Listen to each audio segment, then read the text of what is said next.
Hello and welcome to the third episode of the Skyrift development log series.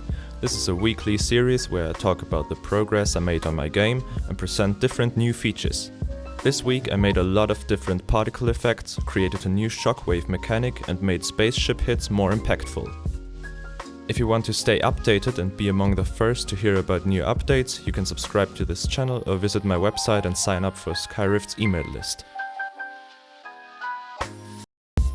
In the beginning of the week, I continued to work on different particle effects. The first and one of the most detailed particle systems was the bomb effect. It shows 6 different energy beams in a sphere forming around the bomb.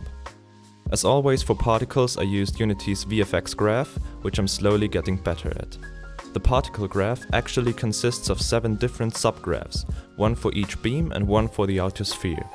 It took quite some time to get the effect to look right, but I think it turned out pretty good in the end. I also made an explosion effect for when the bomb actually hits the player. I tweaked the values a bit later, but this is the basic effect I came up with.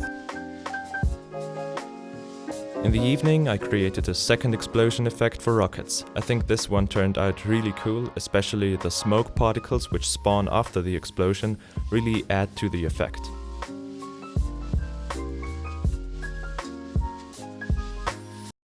On Monday I didn't have a whole lot of time to work on Skyrift, but I managed to create a nice trail effect for the rocket projectile. As you can see when I move it around, there are 2 types of particles used in this graph. For one, I created a simple fire effect which stays at the rocket's position. The second effect I spawned doesn't really move but stays where it was spawned, so when I move the rocket around you can see this nice trail of little particles behind the projectile. Yeah, and this is how it looks in-game.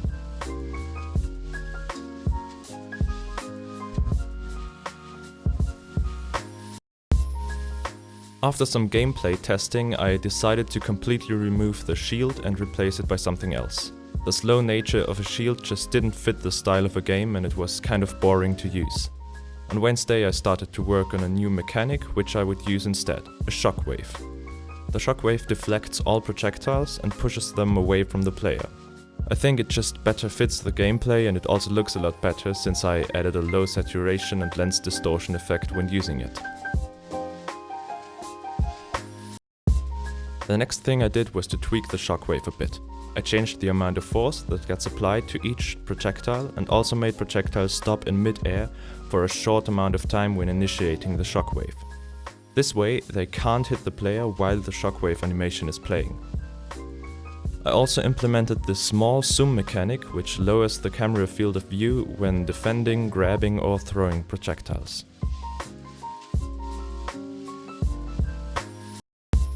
On Friday I created some really cool particle effects for grabbed projectiles. Before, there was this problem that you couldn't really see where you're aiming because the grabbed projectile would block the view entirely. So I created an effect where the particles spawn on a random position of the projectile mesh and replaced the real mesh by this effect. This way it looked like the grabbed projectile turned into some ball of energy. I also added turbulence force so the particles kind of flow around in a smooth way.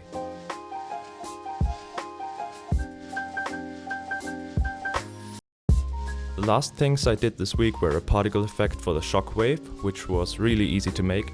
It's just some particles with a spherical velocity added to them. And I also added a lot of different metal parts to the spaceships which can be shot off them. This way it looks like the projectiles actually have an impact on the spaceships. Also, killing them now looks pretty great.